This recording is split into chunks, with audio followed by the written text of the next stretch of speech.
आज की इस क्लास में हम आपको बंगाल विभाजन के बारे में बताएंगे। जो भी चर्चा होगी बंगाल विभाजन के बारे में होगी और प्रारंभिक परीक्षा और मेंस के दृष्टिकोण से होगी। बहुत ही महत्वपूर्ण विषय है, बहुत ही महत्वपूर्ण घटना है। आप पूरे राष्ट्रीय आंदोलन को देखिए और विशेष तौर से फ्रीडम स्ट्रगल को, स्वतंत्रता संघर्ष को आप कांग्रेस की स्थापना से यदि देखेंगे 1885 और आज़ादी हमें प्राप्त होती 1947। बंगाल विभाजन एक ऐसी घटना थी जिसने आगे के राष्ट्रीय आंदोलन को एक नई दिशा देता है, एक नया आयाम देता है। तो इस घटना को हम लोग समझेंगे तो इस क्लास में किन किन बिंदुओं पर हम आपसे बात करेंगे, पहले उसको देख लेते हैं। बंगाल विभाजन में सबसे पहले हम लोग पृष्ठभूमि की बात करेंगे। ये जो घटना होती है, जैसे आप सबको ज्ञात होगा, बंगाल विभाजन 1905 की घटना है, लेकिन इसका प्रस्ताव बहुत पहले आ गया है। 3 दिसंबर प्रारंभिक परीक्षा की दृष्टि से, वनडे एग्ज़ाम्स की दृष्टि से ये ज़रूरी है, आप इसको नोट कर सकते हैं। 3 दिसंबर 1903 को प्रस्ताव आता है और 1905 को 16 अक्टूबर 1905 को ये प्रभावी हो जाता है।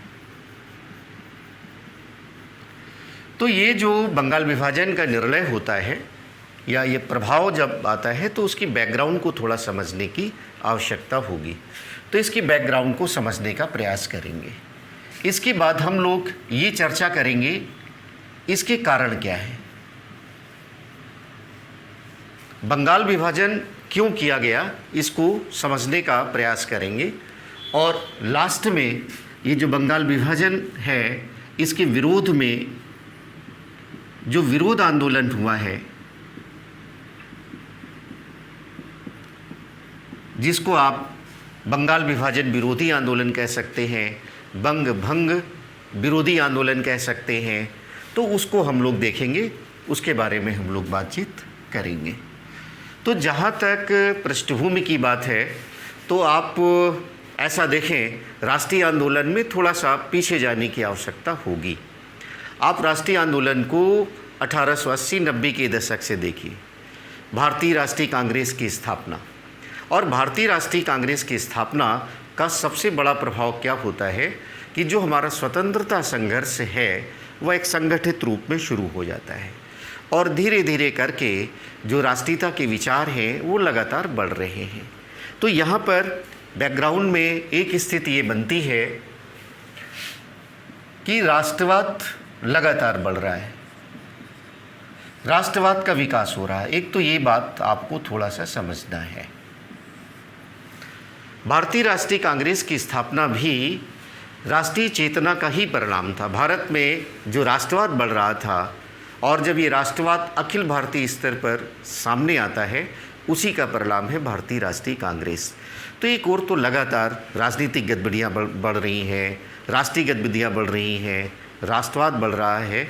दूसरी ओर क्या होता है, इस राष्ट्रवाद के विरोध में अंग्रेजी साम्राज्य के द्वारा, ब्रिटिश एम्पायर के द्वारा विरोधी नीति अपनाई जा रही है, अंग्रेजी साम्राज्य के द्वारा विरोधी नीति अपनाई जा रही है, और इसको आप कह सकते हैं प्रतिक्रियावादी नीति।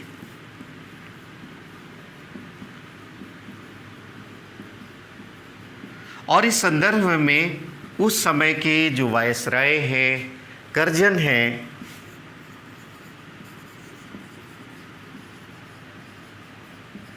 इनके विचारों को थोड़ा समझना होगा। अंग्रेजी साम्राज्य को भारत में रिप्रेजेंट कर रहे हैं, भारत में प्रतिनिधि हैं, वायसराय हैं, तो इनके दृष्टिकोण को समझना होगा। कर्जन का दृष्टिकोण भी राष्ट्रवाद के विरोध में है। पहली बात तो ये आप समझेंगे, इनका जो दृष्टिकोण है वो राष्ट्रीयता विरोधी है।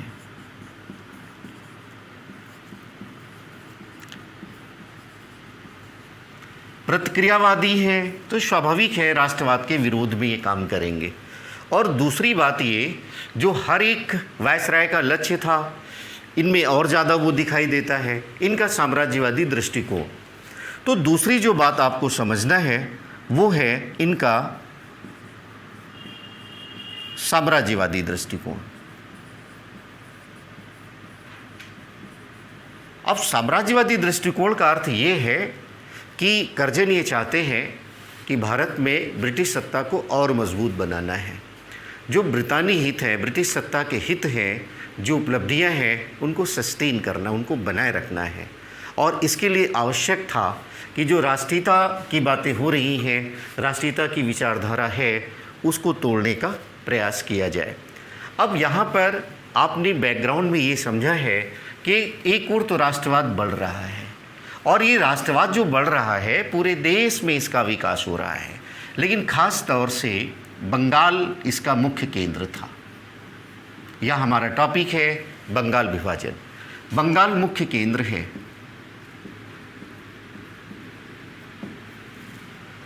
अब अगर राष्ट्रवाद को कमज़ोर करना है तो बंगाल जो राष्ट्रीयतावादी शक्तियों की ताकत बन रहा है, केंद्र बन रहा है, उसको कमज़ोर करने की ज़रूरत होगी।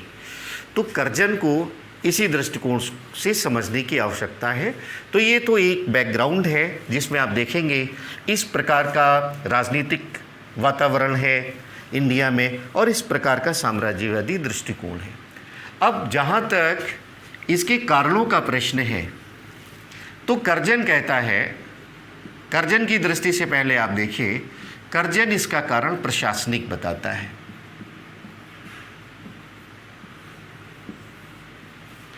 कर्जन कहता है कि बंगाल एक बहुत बड़ा राज्य है और इसको प्रशासनिक दृष्टि से, उसका ये कहना था कि जो पूर्वी बंगाल है और जो पश्चिमी बंगाल है, दोनों में अंतर है। पूर्वी बंगाल में अपेक्षाकृत कम विकास हुआ है, उसका मानना था, और प्रशासनिक सुविधा की दृष्टि से बहुत बड़ी जनसंख्या है, बहुत बड़ा क्षेत्र है, तो प्रशासनिक दृष्टि से ऐसा करना आवश्यक था। तो अगर आपसे ये पूछा जाता है कि कर्जन बंगाल विभाजन क्यों करता है, वह क्या उद्देश्य बताता है, तो आपका उत्तर होगा प्रशासनिक सुविधा की दृष्टि से वह बंगाल विभाजन बताता है। लेकिन ये वास्तव में वास्तविक कारण नहीं है, इसको थोड़ा गहराई से समझने की आवश्यकता है। जब मेंस वगैरह आप लिखते हैं तो आपके मार्क्स यहीं से डिसाइड करते हैं कि आप क्या लिखते हैं और कौन सा दृष्टिकोण आप अपनाते हैं। तो यहाँ पर आपको ये समझना है कि वास्तविक कारण क्या है। तो वास्तविक जो कारण है उसको हमने पहले ही आपको बताया है कि ये राजनीतिक है। अब राजनीतिक कैसे है, इसको थोड़ा समझने की आवश्यकता है। जैसे मैंने पहले बताया है कि राष्ट्रवाद का विकास हो रहा है और बंगाल इसका मुख्य केंद्र है। तो बंगाल में जो राष्ट्रीयतावादी शक्ति है उसको खंडित कर देना। तो क्या किया जाता है, पहले उसको थोड़ा सा देख लीजिए। बंगाल को दो भागों में बांट दिया जाता है, और वो दो भाग आपका है, एक आपका पूर्वी बंगाल और एक हो गया आपका पश्चिमी बंगाल।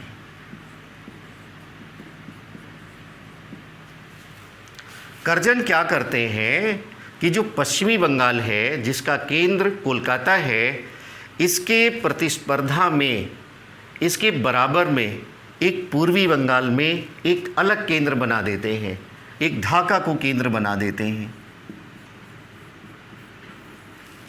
अब इसके पीछे का उद्देश्य क्या है, इसको थोड़ा सा देखें। उद्देश्य ये है कि जो पूर्वी बंगाल बनाया है ये मुस्लिम बाहुल्य क्षेत्र है, ये मुस्लिम बाहुल्य क्षेत्र है, और ये जो पश्चिम बंगाल है ये हिंदू बाहुल्य क्षेत्र है, ये हिंदू बाहुल्य क्षेत्र है।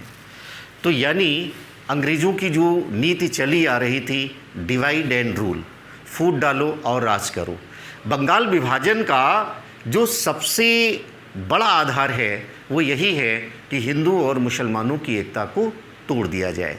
जो बंगाली हिंदुओं के प्रभुत्व वाला कोलकाता है, पहले जो कलकत्ता कहा जाता था, उसकी उसकी प्रतिस्पर्धा में, उसके पैरेलल में ढाका को एक मुस्लिम केंद्र के रूप में स्थापित कर देना। तो करजन बंगाल विभाजन के माध्यम से क्या करना चाहते हैं, वो हिंदुओं मुसलमानों के मध्य फूट डालना चाहते हैं। और जब ये फूट पड़ जाएगी तो जो राष्ट्रीयतावादी शक्तियाँ हैं वो अपने आप कमज़ोर हो जाएंगी। यहाँ इसको और विस्तार से समझने की आवश्यकता है। जैसे पूर्वी बंगाल की अगर उस समय आप इनकी आबादी देखें तो ये लगभग 3 करोड़ और 10 लाख के आसपास थी। 3 करोड़ and 10 lakhs पूर्वी बंगाल की आबादी थी। और इसमें भी जो आबादी का अनुपात है वो लगभग 1 करोड़ 80 लाख वो मुस्लिम है। ध्यान से समझना। और जो शेष आबादी है यानी लगभग 1,20,000 30,000 जो आबादी है, 1 करोड़ आप उसको लगभग 20 लाख मान लीजिए, वो हिंदुओं की है। शेष दूसरे हैं, अपना आदिवासी लोग हैं, दूसरे धर्म के लोग हैं। आप मोटा मोटा ऐसा मान सकते हैं। अब यहाँ पर ये मुस्लिम बाहुल्य केंद्र हो गया और ये हिंदू अल्पसंख्यक हो गया यहाँ पर, ख़ास तौर से बंगाली हिंदू। दूसरी ओर पश्चिम बंगाल में जिसकी आबादी 5 करोड़ 40 लाख है, इसमें जो हिंदू हैं वो लगभग 4.5 करोड़ हैं और लगभग 90 लाख वो मुसलमान हैं। अब यहाँ पर आप देखिए, यहाँ पर हिंदुओं को अल्पसंख्यक बना दिया गया और यहाँ मुस्लिम अल्पसंख्यक हो गए। यहाँ बंगाली हिंदू केंद्र में है, बहुसंख्यक है, और यहाँ पर मुस्लिम बहुसंख्यक है और आपके जो हिंदू हैं वो अल्पसंख्यक हो जाते हैं। इससे क्या हो जाता है कि 2 केंद्र हो जाते हैं। और जब ऐसी बात आती है तो बहुत सारे जो मुस्लिम वर्ग के लोग हैं, ख़ास तौर से ढाका के नवाब, वो उसका समर्थन दे देते हैं। हालांकि बंगाल विभाजन में जो मुसलमानों का समर्थन है वो कम ही लोगों का था आरंभ में, धीरे धीरे ये बढ़ता है। अब इसको थोड़ा सा और समझने की ज़रूरत है। यहाँ पर ऐसे समझने की आवश्यकता है कि अगर आप पूर्वी बंगाल में देखेंगे, पूर्वी बंगाल में, तो यहाँ जो बंगाली हिंदू हैं इनको धर्म के आधार पर अल्पसंख्यक बना दिया। और जो पश्चिम बंगाल है इसमें, जैसे आपको ज्ञात होगा, इसमें उड़ीसा भी शामिल था और बिहार भी शामिल था। जैसे पूर्वी बंगाल में आपने प्रीलिम में अध्ययन किया होगा, इसमें आसाम का इलाका भी था, इसमें राजशाही का भी इलाका था, ढाका का इलाका तो था ही, और चटगांव का इलाका था। समझना है। अब ये उड़ीसा है, बिहार है, पश्चिम बंगाल है, यहाँ हिंदू तो बहुसंख्यक हो गया है, लेकिन बंगाली भाषा बोलने वाले वो अल्पसंख्यक हो गए। यानी जो बंगाली हिंदू जो राष्ट्रीयता के मुख्य केंद्र बने हुए थे, उनको तोड़ देना, उनको मानसिक रूप से कमज़ोर बना देना। पहले यहाँ पर धर्म के आधार पर अल्पसंख्यक बना दिया और यहाँ भाषा के आधार पर अल्पसंख्यक बना दिया। तो आप देखिए कि किस तरह से वो करना क्या चाहते हैं राजनीतिक में। पहली बात, वो डिवाइड एंड रूल करना चाहते हैं, जो हिंदू मुस्लिम हैं उसमें फूट डालना चाहते हैं। दूसरी बात, जो बंगाली हिंदू हैं उनको अल्पसंख्यक बनाना चाहते हैं, अल्पसंख्यक उनको बना दिया है और इससे उनमें मानसिक रूप से विभाजन हो गया, मानसिक रूप से वो कमज़ोर हो जाते हैं। तीसरी बात आप देखें कि जैसे पश्चिम बंगाल में जो कोलकाता था वो प्रशासनिक केंद्र भी था, राजनीतिक केंद्र भी था, आर्थिक केंद्र भी था। बहुत बड़ी पैमाने पर गवर्नमेंट जॉब्स करने वाले लोग, व्यापार करने वाले लोग सब यहाँ रहते हैं। अब 2 प्रशासनिक केंद्र हो गए। अब व्यापार वाणिज्य का केंद्र जो कोलकाता था वो थोड़ा बहुत ढाका भी शिफ्ट हो जाता है, प्रशासनिक अधिकारी शिफ्ट हो जाते हैं, प्रशासनिक केंद्र बन जाता है। यानी एक प्रकार से जो बंगाल है उसका आर्थिक विभाजन भी कर देते हैं। तो यहाँ से आप देखें, चौथी बात आप लिख सकते हैं, ये आर्थिक विभाजन।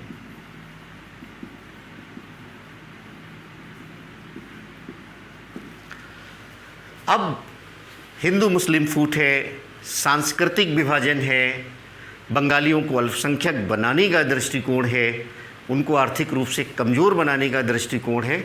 और इस तरह से कर्जन करना क्या चाहता है, कर्जन जो उभरती हुई राष्ट्रीयता है बंगाल में उसको तोड़ना चाहता है, क्योंकि इस उभरती हुई राष्ट्रीयता से ब्रिटिश साम्राज्य को खतरा था। ब्रिटिश साम्राज्य स्थिर रहने में समस्या हो रही थी। और चूँकि यह भी आप समझ सकते हैं, बंगाल उस समय पूरे अंग्रेजी सत्ता का केंद्र बिंदु था। बंगाल के संकट में होने का अर्थ था पूरी ब्रिटिश साम्राज्य का संकट में होना। तो ये इस प्रकार का जो राष्ट्रीयता का विकास हो रहा था उसको तोड़ना चाहता था। तो संक्षेप में आप ऐसा कह सकते हैं कि बंगाल विभाजन का जो कर्जन ने कारण प्रशासनिक बताया है, वास्तव में यह मुख्य कारण नहीं है, मुख्य कारण राजनीतिक है। क्या करना चाहता है, बंगाल में उभरती हुई राष्ट्रीयता को तोड़ना चाहता है। कैसे उसको तोड़ेंगे, हिंदू मुसलमानों के मध्य फूट डलवा करके, बंगाली हिंदुओं को मानसिक रूप से अल्पसंख्यक बना करके, उनको आर्थिक रूप से कमज़ोर बना करके, सांस्कृतिक विभाजन करके। और इस प्रकार से कर्जन अपना उद्देश्य पूरा करना चाहता है, अपना साम्राज्यवादी उद्देश्य पूरा करना चाहता है। अब ये जो आपका बंगाल विभाजन होता है, इससे जो जुड़े हुए फैक्ट हैं वो थोड़ा सा आपको ध्यान में रखना ही होगा। जैसे दिसंबर 1903 में इसका प्रस्ताव आता है और 16 अक्टूबर 1905 को प्रभावी होता है। एक डेट और प्रीलिम एग्ज़ाम के लिए ज़रूरी होता है, उसको आप लिख सकते हैं। जैसे इन दोनों के बीच में आप लिख लीजिए, जैसे 16 जुलाई 1905 को, 19 जुलाई 1905 को बंगाल विभाजन की जो घोषणा है वो जारी होती है। और 20 जुलाई से 20 जुलाई से आप ऐसा इसको कह सकते हैं, 19 जुलाई को घोषणा होती है और 20 जुलाई को ये जारी होती है, ऐसा आप इसको कहिए। और जो प्रभावी होता है वो 16 अक्टूबर 1905 को होता है। अब जब ये विभाजन होता है तो पूरे बंगाल में एक शोक की लहर दौड़ जाती है, पूरे बंगाल में लोग निराश हो जाते हैं। और मैं यहाँ पर आपको पहले भी ये बताना चाहता हूँ कि जब ये प्रस्ताव आया है तभी से बंगाली हिंदुओं में, पूरे बंगाल में हिंदुओं में, मुसलमानों में इसका विरोध शुरू हो गया था, बैठकें शुरू हो गई थी, बेचैनी शुरू हो चुकी थी लोगों में। लेकिन जब ये प्रभावी हो जाता है तो लोग बहुत निराश हो जाते हैं। 16 अक्टूबर 1905 को जब ये लागू होता है तो इसके विरोध स्वरूप इस दिन को शोक दिवस के रूप में मनाया जाता है। ये आपको थोड़ा नोट करना है। आपसे पूछा जाता है कि बंगाल विभाजन जिस दिन लागू हुआ है उसको हम किस दिवस के रूप में मनाते हैं, शोक दिवस के रूप में मनाते हैं। यहाँ पर आप ऐसा भी कह सकते हैं कि एक रक्षाबंधन के रूप में ये मनाया गया था। गुरुवर रविन्द्रनाथ टैगोर की सलाह पर, प्रीलिम के लिए ये इम्पॉर्टेंट फैक्ट है, वनडे एग्ज़ाम के लिए इम्पॉर्टेंट फैक्ट है। रविन्द्रनाथ टैगोर के सुझाव पर रक्षाबंधन त्यौहार के रूप में मनाया गया था। हिंदुओं और मुसलमानों ने आपसी एकता को दिखाने के लिए, राष्ट्रीय शक्तियों को मजबूत करने के लिए, एक संदेश देने के लिए पूरे देश को हिंदुओं और मुसलमानों ने एक दूसरे की कलाइयों पर राखी बांधी थी। ये बहुत ही इम्पॉर्टेंट फैक्ट है, इसको आप। दूसरी बात, रविन्द्रनाथ टैगोर ने एक गीत लिखा था बंगाल विभाजन के समय में, वो है आमार सोनार बांग्ला, मेरा प्यारा बांग्ला, आमार सोनार बांग्ला, ये गीत उन्होंने लिखा था। जैसा आपको ज्ञान होगा कि यही राष्ट्रीय गीत बाद में बांग्लादेश जब वो आज़ाद बनता है, पाकिस्तान से अलग होता है, तो वहाँ का राष्ट्रगीत बन जाता है। बड़ा इंटरेस्टिंग फैक्ट है। इंटरेस्टिंग फैक्ट ये है कि जैसे आप जानते हैं कि बांग्लादेश एक मुस्लिम बाहुल्य देश है, एक मुस्लिम राष्ट्रीयता वाला देश है, और लेकिन उसका जो राष्ट्रगीत है वह एक हिंदू व्यक्ति रविन्द्रनाथ टैगोर ने लिखा है। ये बड़ा इंटरेस्टिंग फैक्ट है, इसको थोड़ा सा आप ध्यान में रखें। इसके अलावा यहाँ पर एक दो और तथ्य हैं जो आपको थोड़ा सा जान लेना चाहिए। जब ये बंगाल विभाजन होता है तो इसमें सुरेंद्र नाथ बनर्जी का एक स्टेटमेंट पूछा जाता है। सुरेंद्र नाथ बनर्जी का एक स्टेटमेंट है। उन्होंने कहा कि ये जो विभाजन हुआ है, ये विभाजन जो है ये हमारे ऊपर यानी भारतीयों के ऊपर एक वज्र के समान है। एक वज्र, एक मतलब कठोर प्रहार किया गया है। तो विभाजन को इन्होंने वज्र के समान बताया है प्रारंभिक परीक्षा के लिए। यह बात भी आपको थोड़ा ध्यान में रखना है। गोपाल कृष्ण गोखले साहब इसको एक निर्मम भूल कह रहे हैं। अगर आपसे पूछा जाता है कि बंगाल विभाजन एक निर्मम भूल है, ये किसने कहा है, तो ये आपको ध्यान में रखना है। एक और, जैसे पूर्वी बंगाल का जब गठन हुआ जिसकी चर्चा हम कर रहे थे, तो उस समय के जो पहले लेफ्टिनेंट गवर्नर हैं, पहले जो लेफ्टिनेंट गवर्नर हैं उनका नाम महत्वपूर्ण है। उनका नाम है बैमफील्ड फुलर। उनका नाम है बैमफील्ड फुलर। ये कौन थे? ये थे आपके पूर्वी बंगाल के लेफ्टिनेंट गवर्नर। ये आपको ध्यान में रखना है। इनका एक और स्टेटमेंट बड़ा इंटरेस्टिंग है। जैसे हमने आपको बताया कि राष्ट्रवाद को तोड़ना था, तो उसके लिए आवश्यक था कि हिंदू और मुसलमानों का विभाजन कर दो। एक बहुत स्टेटमेंट बड़ा इंटरेस्टिंग है, थोड़ा सा उसको जानना आवश्यक है, वनडे एग्ज़ाम्स के लिए ज़रूरी हो सकता है। जैसे बैमफील्ड फुलर, विभाजन के समय इनका स्टेटमेंट आता है कि वास्तव में हिंदू और मुसलमान तो दोनों मेरी चहेती पत्नियां हैं। ध्यान से समझना है, हिंदू और मुसलमान दोनों मेरी चहेती यानी प्यारी बीबियां हैं, पत्नियां हैं, वाइफ्स हैं। और इनमें से जो मुस्लिम पत्नी है वो हमारी सबसे ज़्यादा चहेती है, सबसे ज़्यादा प्यारी है। आप इस स्टेटमेंट से ही अंग्रेज़ों के दृष्टिकोण को समझ सकते हैं कि कैसे वो डिवाइड एंड रूल को फॉलो कर रहे हैं, कैसे शासन करना है लोगों को तोड़कर, हिंदू मुसलमानों को कैसे तोड़ना है, इस स्टेटमेंट से समझा जा सकता है।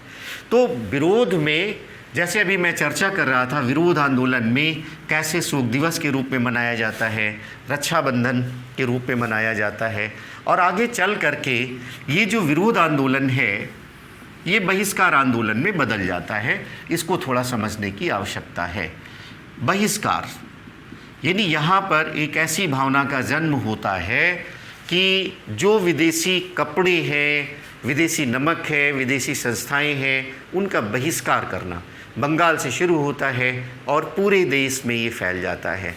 और इसके साथ साथ, बहिष्कार के साथ साथ स्वदेशी का स्वीकरण भी है, यानी स्वदेशी अपनाना और बहिष्कार करना विदेशी वस्तुओं का। और आगे चल करके आप इसे ही स्वदेशी आंदोलन के नाम से जानते हैं। अलग से एक टॉपिक बनेगा, अलग से एक टॉपिक बनता है स्वदेशी आंदोलन का। स्वदेशी आंदोलन के बारे में विस्तार से आपको पढ़ने की आवश्यकता होगी। स्वदेशी आंदोलन की पृष्ठभूमि जो कि आप जान चुके हैं कि बंगाल विभाजन विरोधी जो आंदोलन है उसी का विस्तार है स्वदेशी आंदोलन। अगर एक लाइन में यहाँ हम आपको समझाने की कोशिश करें तो वो आप ऐसा कह सकते हैं कि स्वदेशी आंदोलन बंगाल विभाजन विरोधी आंदोलन का विस्तार था, आप ऐसा कह सकते हैं। अलग से इसको अध्ययन की आवश्यकता होगी, ख़ास तौर से मेंस के लिए, कि इसकी पृष्ठभूमि क्या है, क्या क्या घटनाएं हुई हैं। प्रारंभिक परीक्षा के लिए बहुत सारे स्वदेशी स्टोर्स, बहुत सारे विद्यालय बनाए गए, वो ज़रूरी होता है। आपसे पूछा जाता है स्वदेशी आंदोलन का सामाजिक आधार क्या है और राष्ट्रीय आंदोलन में इसका महत्व क्या है, कैसे राष्ट्रीय आंदोलन को नई दिशा देता है स्वदेशी आंदोलन, कैसे जन आंदोलन की दिशा में पहला कदम था। तो ऐसी चर्चाएं अलग से उसको आपको अध्ययन की आवश्यकता होगी। तो ये जो बंगाल विभाजन विरोधी आंदोलन शुरू हुआ, बैठ के शुरू हुई, शोक दिवस रक्षाबंधन के रूप में मनाया गया और अंततः यह स्वदेशी आंदोलन में तब्दील हो जाता है। इन आंदोलनों का बंगाल विभाजन के निर्णय पर कोई प्रभाव नहीं पड़ता है, ये बात दिमाग में आपको रखना है। बंगाल विभाजन यथावत लागू रहता है, इसका कहीं कोई प्रभाव नहीं पड़ता है। आगे चल कर के आपने देखा होगा दिसंबर, आपके लिए ज़रूरी है पॉइंट को नोट करना है, दिसंबर 1911 में दिल्ली दरबार होता है। आपसे पूछा जाता है दिल्ली दरबार कब हुआ, और यहाँ पर दिल्ली दरबार में जब ब्रिटेन के सम्राट जॉर्ज पंचम और साम्राज्ञी जो उनकी महारानी है मेरी जब दिल्ली आगमन होता है तो ये दरबार होता है दिल्ली दरबार। और इस दिल्ली दरबार में 12 दिसंबर 1911 को ये जो बंगाल विभाजन का निर्णय था ये रद्द कर दिया जाता है। यानी आप तात्कालिक दृष्टि से देखेंगे तो जो विरोध में आंदोलन होता है उसका कहीं कोई प्रभाव नहीं पड़ता। और आगे चल कर के काफ़ी समय बाद, लगभग ये 5 की घटना है, 11 में 5-6 वर्ष के बाद ये विभाजन का जो निर्णय है वो बदल दिया जाता है। और इसके साथ साथ एक निर्णय और हुआ था कि जो कोलकाता जो प्रशासनिक केंद्र था, चूँकि राष्ट्रीयता अब उभर रही है, ब्रिटिश साम्राज्य का विस्तार भी हो रहा है, अब वो अपनी राजधानी स्थानांतरित करते हैं और राजधानी दिल्ली को बनाते हैं, जो 1 अप्रैल 1912 से लागू हो जाती है।